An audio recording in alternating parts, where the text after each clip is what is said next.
በድሮ ጊዜ ራቅ ባለ መንደር ላይ አንድ ንጉስ ነበር። ይህ ንጉስ ከንብረትም ብዙ ንብረት የነበረው በሰዎች ዘንድ የተከበረ የአክስቱን ልጅ አግብቶ የሚኖር ነበር። የአክስቱ ልጅ በጣም ውብ የነበረችና ክብር ያላት ናት። ስሟም ሂንድ ይባላል። ንጉሱ ሂንድን በጣም ይወዳታል። ነገር ግን ከተጋቡ ዓመታት ያለፉ ቢሆንም እስካሁን ድረስ ግን ልጅን አላገኙም። በዚህም ንጉሱ በጣም ያዝንና ይከፋ ነበር። ሁል ጊዜ የሱን ንብረት የሚወርስና የሱን ቦታ ተክቶ የሚያስተዳድርን ልጅ ቢወልድ ደስተኛ እንደሚሆን ያስብ ነበር። ሌላን ሚስት ለማግባት ያስብና ይተዋል። ምክንያቱም ሂንድን በጣም ይወዳትና ያከብራት ነበር። አንድ ቀንም ስለዚህ ያሰበ ይተኛና በሌሊት ይነሳል። ልጅ ለማግኘት ግዴታ አንድ ነገር መወሰን እንዳለበትም አወቀ። ሚስቱ ሳታውቅ ሌላን ሚስት ለማግባትና ከሂንድ ጋር ሳትገናኝ ራቅ አድርጎ ሊያኖራት ያስባል። ሐሳቡንም ከራሱ ጋር ብዙ ካንሸራሸረው በኋላ ወደ ተግባር ሊያውለው ይወስናል። በቀጣዩ ቀንም የቅርብ አማካሪውን ይጠራውና ስላሰበው ነገር ይነግረዋል። አማካሪው ጥሩና መልካም የሚላትን ውበት ያላትን ሴት እንዲፈልግለትም ይጠይቀዋል። እድሜው እየሄደ ስለሆነ ልጅ ማግኘት እንደሚፈልግም ይነግረዋል። አማካሪውም የንጉሱን ሐሳብና ትዕዛዝ ይቀበላል። ይህ አማካሪ አንድ በጣም የሚወዳት እህት ነበረችው። እህቱ ደግሞ አንድ መልካም የሆነች ሴት ልጅ ነበራት። ኑሯቸው በጣም ደከም ያለ ስለነበር ለንጉሱ እሷን ሊያጋባት ይወስናል። ወደ እህቱ ጋርም ሄዶ ስላሰበው ነገር ይነግራታል። እህቱም ሐሳቡ ካንተ ከመጣ ችግር የለውም እቀበላለሁ፣ ምክንያቱም መቼም በእኛ ላይ መጥፎ ነገር ታስባለህ አልልም። ስለዚህ አንተ ጥሩ ነው ላልከው ሰው እሷን መዳር ትችላለህ፣ ፈቅጄልሃለሁ አለችው።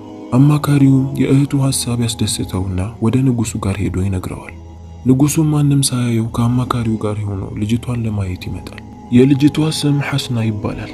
ንጉሱ ገና ሐስናን እንደተመለከታት ይወዳትና ወዲያውኑ እዛው ጋብቻ እንዲያካሂዱና የተወሰነ ሰርግ እንዲያደርጉ ይነግራቸዋል። ከቤተ መንግስቱ ራቅ አድርጎ ቤት ይገዛና አዲሱ ሚስቱ ሐስና እዛ እንድትኖር ያደርጋል። በየቀኑ ከረፋዱ ሰዓት የተወሰነውን ከሷ ጋር እያሳለፈ ወደ ቤት ይመለሳል። የመጀመሪያ አካባቢ ሐስና ይሄ ነገር እያጠራጠራት ቢመጣም ንጉሱ ለሷ ያላት አክብሮትና ውዴታን ስትመለከት በጣም ደስ ይላታል። ከንጉሱ ጋርም ጥሩ ጊዜን ማሳለፍ ጀመረች። ንጉሱ እሷ ጋር ውሎ ወደ ቤት ሲመለስ ሚስቱ ትጠይቀው ነበር። ያለመደብህን ወዴት እየሄድክ ነው ትለዋለች። ንጉሱም ሁል ጊዜ ዘዴን ይጠቀማል። የተወሰነ ስራ ስለነበረብኝ የማየው ቦታ ስለነበር እያለ ይሸውዳታል። እንዲህ እያሉ ጊዜያቶች አልፉና አዲሱ ሚስቱ ሐስና ትወልዳለች። ወንድ ልጅን ትወልድና የልጁንም ስም ሳሊም ይሉታል። ስለ ጉዳዩ ማንም ሳያውቅባቸው ሳሊም እያደገ ይመጣል። እድሜውም ለትምህርት የደረሰ ጊዜ አባት በመንደሩ ላይ ወደሚገኝ ተማሪዎች ወዳሉበትን ቦታ ያስገባዋል። በስተመጨረሻም የሚፈልገውን ወንድ ልጅ በማግኘቱ በጣም ደስተኛ ነበር። ነገር ግን በዚህ በኩል አንድ ነገር ያስጨንቀው ጀመር። እንዴት አድርጎ ሳሊምን ወደ ቤተ መንግስት አምጥቶ የሱ ልጅ መሆኑን እንደሚያሳውቅ፣ በድብቅ ሌላ ሚስት ማግባቱን እንደሚናገር ሁል ጊዜ ይሄ ጭንቀት ይሆንበት ጀመር። በዚህ ጭንቀት ላይ ያለ ነበር የድሮ ሚስቱ ሂንድ እርጉዝ እንደሆነች የተነገረው። ንጉሱም ይህንን ሲሰማ በጣም ተደሰተ። ከተወሰኑ ወራት በኋላ የድሮ ሚስቱ ሂንድ እሷም ወንድ ልጅን ትወልዳለች። የእሱንም ስም ከብዙ ልፋት በኋላ ስለተገኘ ሷቢር ይሉታል። አሁንም ይህ ንጉስ ሁለት ሚስቶችን ሳያስተዋውቅ ልጆቹ እያደጉ ይመጣሉ። ሷቢርም እያደገ እድሜው ከፍ እያለ ለጋ ወጣት ይሆናል። ንጉሱ ሁል ጊዜ ሷቢርን በጥሩ ስነ ምግባር ሊያሳድገው ይፈልጋል። ነገር ግን ያ ልጅ ካሰበው ነገር ተቃራኒ ሆነበት። በቅንጦት ስላደገ በየመንደሩ ያሉትን የተቸገሩ ሰዎች ያሰቃይና የጨኩን ጀመር። በዚህም ተግባሩ ያ ንጉስ ሁል ጊዜ ሊገስጠውና ሊያስተምረው ይሞክራል። ነገር ግን ልጁ አሻፈረኝ አለ። በዚህም ሰዓት ንጉሱ ሁለት ሚስቶቹንና ያሉትን ልጆች እርስ በርስ ለማስተዋወቅ ይወስናል። ሳሊምንና የሳሊምን እናት አዲሱ ሚስቱን ሐስናን ወደሱ ቤተ መንግስት እንዲመጡና ከሱ ጋር እንዲኖሩ በድብቅ ሐስናን አግብቶ እንደነበረና ከሷም ሳሊምን እንዳገኘ ያውጃል። የመንደሩ ሰዎች ሁሉም ይህንን ነገር መስማት እንዳለባቸውም ይናገራል። አዋጅን ከሚያስተላልፉት አንዳቸው በመንገድ ላይ ቆሞ ሰዎች በተሰበሰቡበት ቦታ ላይ ንጉሱ አዲስ ሚስትን አግብቶ ከሷም አንድ ልጅን እንዳገኘ ያውጃል።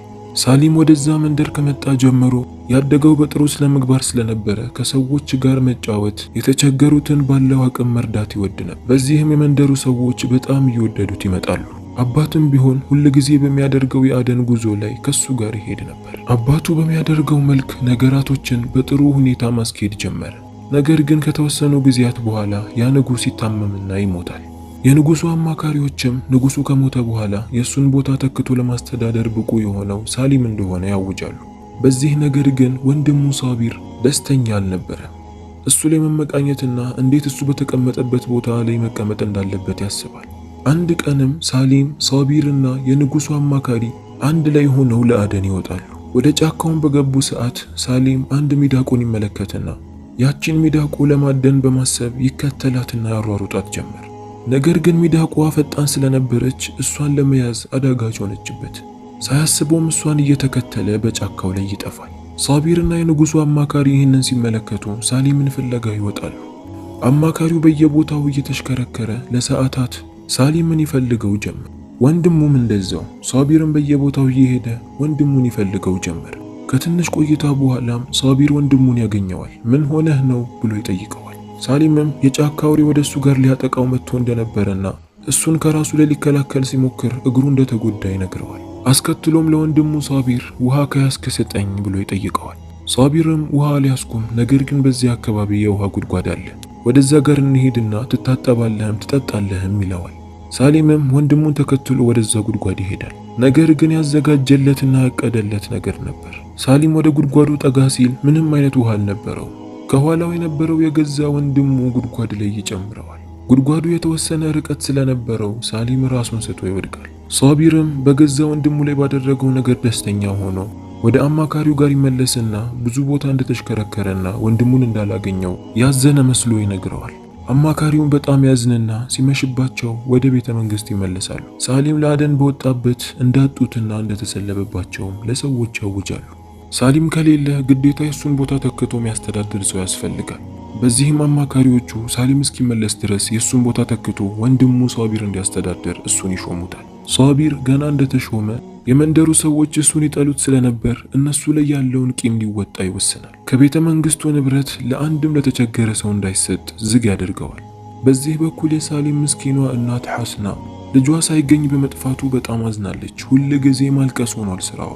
የንጉሱ አማካሪ የሷ እህት ነበርና አብሽሪ ድጋሚ ወጥቼ እፈልገዋለሁ አላት። በዚህ በኩል ሳቢር ብሶበታል። አሁን በግልጽ ሰዎችን ማሰቃየትና መጨቆኑን ጀምሯል። ነገር ግን ሳቢር ያላወቀው ነገር ሳሊምን እዛ ጉድጓድ ውስጥ ሲጨምረው በዛ ጉድጓድ ላይ ይኖሩ የነበሩ ሰዎች አለመኖራቸውን ነበር። አንድ መልከ መልካም የሆነች ሴት ሳሊም እዛ ጉድጓድ ላይ ተጎድቶ ራሱን ስቶ እንደሆነ ስላወቀች በዛ ጉድጓድ ላይ እስኪነቃ ድረስ ጥሩ እንክብካቤ ያደረገችለት ነበር። ሳሊምም ሲነቃ ከጎኑ የሚረዳው ሰው በመኖሩ በጣም ደስተኛ ሆነ። እናቱ በጭንቀት ልትሞትበት እንደሚችል ስለሚያውቅ ወደዛ መመለስ እንደሚፈልግም ይነግራታል። ያቺ ሴት ስሟ ሐሊማ ይባላል። ሐሊማ መልካም ባል ነበራት። ነገር ግን ባሏ ከሞተ በኋላ ከቤተሰቦቿ ጋር በዛ ጉድጓድ ላይ ትኖር ነበር። ስለዛ ቤተ መንግስትና ስለ ሳሊምና ሳቢር ታውቅ ስለነበር አሁን ባትሄድና ትንሽ ብትረጋጋ እዚህ ብትሆን ላንተ ጥሩ ነው አለችው። ሳሊምም አው እሱማ ልክ ነሽ፣ ነገር ግን እናቴ በእኔ ላይ በጣም እንድትጨነቅ አልፈልግም፣ እኔ በህይወት እንዳለሁ ማወቅ አለባት አለ። ሐሊማም እሺ እንደዛ ከሆነ ደብዳቤን አዘጋጅና ለእናትህን ያደርስላታለሁ አለችው። ሳሊምም ይህንን ሲሰማ በደስታ ያመሰግናት ጀመር። ደብዳቤንም ከጻፈ በኋላ ለሐሊማ ይሰጣታል። ሐሊማም ከዛ ጉድጓድ ላይ ወጥታ ማንም ስለማያውቃት ወደዛ ቤተ መንግስት ታመራለች። ወደ ቤተ መንግስቱም ጠጋ ብላ ለአንዱ ጠባቂ የሳሊምን እናት ፈልጋ እንደመጣችና ወደ ውስጥ መግባት እንደምትፈልግ ትነግረዋለች። ጠባቂውም ሳቢር ንጉስ ከሆነ በኋላ የሳሊም እናት ወደ ቤቷ እንደተመለሰች እዛው የድሮ ቤቷ እየኖረች እንደሆነ ይነግራታል። ሐሊማም ይህንን ስትሰማ በጣም ታዝናለች፣ ምክንያቱም የድሮ ቤታቸውን አታውቀውም ነበር። በዚህ ሰዓት ነበር የንጉሱን አማካሪ የተመለከተችው። ወደሱም ጠጋ ብላ የሳሊምን እናት የሷን ቤት አሳየኝ ብላ ጠየቀችው። አማካሪውን በመደናገጥና በመገረም ለምንድን የፈለግሽው? ለምን እንደፈለግሽ ከነገርሽኝ ቤቷን አሳይሻለሁ አላት። በመጀመሪያ ላይ ሐሊማ ለመንገር ፈቃደኛ አልነበረችም። ነገር ግን የአማካሪ ሂንድ የሱ እህት እንደሆነች ለሳሊም ደግሞ እሱ አጎት እንደሆነ ይነግራታል። በዚህ ሰዓትም ሐሊማ ትረጋጋና ሁሉንም ነገር ትነግረዋለች። አማካሪውም ሳሊም በህይወት በመኖሩ በጣም ደስተኛ ነበር። ወዲያውኑ ለእናቷ ሄደን መንገር አለብን፣ እሷ በጭንቀት ልትሞት ነው አላት። ሐሊማም የሚረዳትን ሰው በማግኘቷ በጣም ደስተኛ ነበረች። በአማካሪው ሐሳብ ተስማማና እሷ ወዳለችበት ወደ ድሮ ቤቷ ይዟት ይሄዳል። በመንገድ ላይም ስለ ሳሊም፣ ስለ ሳቢር ባጭሩ ስለ ቤተ መንግስታቸው እያወሩ መሄድ ጀመሩ። ብዙ ከተጓዙም በኋላ በስተመጨረሻ አማካሪው ወደ እነ ሳሊም ቤት እየጠቆመ ይሄው ደርሰናል አላት። ወደ በሩም ጠጋ ብለው የቤቱን በር ያንኳኳሉ። በሩን የከፈተችው ሐስና ነበረች። ጅንን በማታውቀው ሁኔታ ልጇ ከሷ በመራቁ በጣም ታለቅስና ታዝን ስለነበር ፊቷ ሁላ ተቀያይሮ ነበር። አማካሪውም ለእህቱ ጥሩ ዜና አለን ወደ ውስጥ አስገቢን አላት። ሐስናም ይህንን ስትሰማ ጥሩ ዜናው ለሷ ስለ ልጇ ስለሆነ በጣም ደስተኛ ሆና ወደ ውስጥ አስገባቻቸው። ገና እንደገቡ እናት ሐስና ልጄ እንዴት ነው ብላ ጠየቀች። ሐሊማም ልጅሽ ጥሩ ሁኔታ ላይ ያለው ለጊዜው ወደዚህ ከምትመጣ ከኛ ጋር ኑር ብየው እኛ በምንኖርበት መንደር አካባቢ ነው ያለው አለች። እናትም ልጇ በሰላም በህይወት በመኖሩ በጣም ደስተኛ ሆነች። አማካሪውም ለሐሊማ እንዴት ወደ አንቺ ጋር ሊመጣ ቻለ? ያኔ እኮ አብረን ነበር ከሷቢር ጋር የፈለግነው አላት። ሐሊማም ጉድጓድ ላይ ተጨምሮ ነው፣ ጉድጓድ ላይ ደግሞ የጨመረው የገዛ ወንድሙ ሷቢር ነው አለች። ሐስናም ይህንን ስትሰማ በጣም ተገርማ እዚህ መንደር ላይ ለኛ መቆየታችን ጥሩ አይደለም፣ ይህንን መንደር ለቀን መሄድ አለብን። በኋላ ሷቢር ወንድሙ ሳሊም በህይወት በመኖሩ ካወቀ መቼም አይለቀውም፣ ሊገድለው ይፈልገዋል አለች። ለሐሊማ ማስከትላ እባክሽ ልጄ ወደሚገኝበት ቦታ ውሰጂኝ፣ በዛ መንደር ላይ ከፈለግሽ ከኛ ጋር መኖር ትችያለሽ አለቻት። ሐሊማም በሳሊም እናት ሐሳብ ተስማማለች። እነሱንም ይዛ ሳሊም ወደሚገኝበት ቦታ ለመሄድ ወሰነች። በቀጣዩ ቀንም አማካሪው ከነሱ ጋር ተጨምሮ ሐሊማና ሐስና አብረው ሆነው መሄድ ጀመሩ። ወደ ቦታው ላይም ሲደርሱ ሳሊም በጥሩ ሁኔታ ላይና ጥሩ እንክብካቤ ላይ እንዳለ ሲመለከቱት በጣም ደስ አላቸው። እናትም በስተመጨረሻም ልጇን በማግኘቷ በጣም ደስ ብሏት ሄዳ ተጠመጠመችበት። አስከትላም ለልጇ ልጄ ሆይ ወደዛ መንደር መመለሳችን ለኛ ጥሩ አይደለም፣ ወንድምህ ሷቢር ያንተን ቦታ ከተካ በኋላ ለኛም ሆነ ለመንደሩ ሰው ጥሩ አመለካከት የለው። ስለዚህ አንተ እዚሁ ከሐሊማ ጋር ሆን፣ እሷ ጥሩ ልጅ ናት፣ ከፈለገች ካንተ ጋር ልድራ ትፈልጋለሁ፣ እኛ ቀናቶችን ወስነን እየመጣን እንዘይራችኋለን አለችው። ሳሊምንና ሐሊማን ካጋቧቸው በኋላ የንጉሱ አማካሪና እህቱ ሐስና ተያይዘው ወደ መንደራቸው ምንም እንዳልተፈጠረ ነገር አስመስለው ይመለሳሉ። መልከ መልካሙ አማካሪ ሁል ጊዜ ከራሱ ንብረት ጥሩ ፍራፍሬዎችንና አትክልቶችን ለሳሊምና ለሚስቱ ሐስና ሊልክላቸው ወሰነ። አንድ ጥሩና ታማኝ አገልጋይ ነበረው። ያንን ፍራፍሬ በአህያ ላይ ጭኖ ይሰጠውና ያ ታማኝ አገልጋይ ለማንም ሳይናገር በድብቅ ወደዛ ጉድጓድ ይዞት ይሄዳል። ነገር ግን ይህ ነገር እዛው ወጥ ከሚያበስሉ ሰዎች አንዱ እየተጠራጠረ ይመጣል። ይሄ አገልጋይ ለማን ነው ይሄ ሁሉ ፍራፍሬዎችን ይዞ የሚሄደው? ማወቅም አለብኝ ብሎ ያስባል። በቀጣዩ ቀንም አገልጋዩ ሳያየው በድብቅ ይከተለው ጀመር። አገልጋዩ ቦታው ላይ ደርሶ የሚያደርገውን ነገር ሲመለከት ሳሊም በህይወት መኖሩን ሲመለከት በጣም ደነገጠ። የገዛ ወንድሙ ሷቢር ይህንን ስለማያውቅ ሳሊምን ብገድልለት ለኔ ብዙ ገንዘቦችንና ስጦታዎችን ይሰጠኛል ብሎ አሰበ። በቀጣዩ ቀንም ለሳሊም በሚላከው ምግብ ላይ መርዝን አድርጎ መርዝ መኖሩን እንዳያስታውቅ ይሸፋፍነውና ያ አዛውንት ሲመጣ ለሱ ይሰጠዋል። አዛውንቱም የተሰጠውን ነገር ተቀብሎ መንገድ ይጀምራል። ነገር ግን መንገድ ላይ ነበር ያ በዳዩ ሷቢር ያገኘውና ማን ፈቅዶልህ ነው ወደ ኩሽና የገባኸው? ደግሞ በእጅህ ላይ ያስከውስ ምንድነው ብሎ ይጠይቀዋል። አገልጋዩም አርቆ ሐሳቢ ነበርና በእጄ ያስኩት ወንድምህ ለመሞቱ ለሱ የሚሰጥ ቁርባን ነው አለው። ሷቢርም ይህንን ሲሰማ በጣም ይቆጣል። እንዴት ለሞተ ሰው ትሰጣለህ? ይሄ ነገርማ ለሞተ ሰው ሳይሆን በህይወት ላለው ለኔ ነው የሚገባው። በኩራት ይህንን ይልና ውስጡን ከፍቶ ይመለከታል። ይሄን የመሰለ ምግብ ለሱ ልትሰጠው ነው? እኔ ነው የምበላው ብሎ ከዛ ምግብ መብላት ይጀምራል። ነገር ግን ወዲያውኑ ነበር መሬት ላይ የተዘረረው። ብዙም ሳይቆይ ሷቢር ይሞታል። ሰዎችም አዝነው እሱን ከቀበሩት በኋላ ነበር ወንድሙ ሳሊም በይፋ ሚስቱን ይዞ ወደ ቤተ መንግስት የመጣው። የወንድሙንም ቦታ ተክቶ እሱ ማስተዳደር ጀመረ። በስተመጨረሻም የመንደሩ ሰዎች ያሰቡት ነገር በመሳካቱ ከበዳዩ ሷቢር ከሱ ነፃ መውጣታቸው የሚፈልጉት አይነት ሰው በመሾሙም በጣም ደስተኛ ሆኑ። ሳሊምም በቤተ መንግስቱ ላይ ጥሩ ሰርግን ይሰርግና እንደገና ሚስቱን ሐሊማን ያገባታል።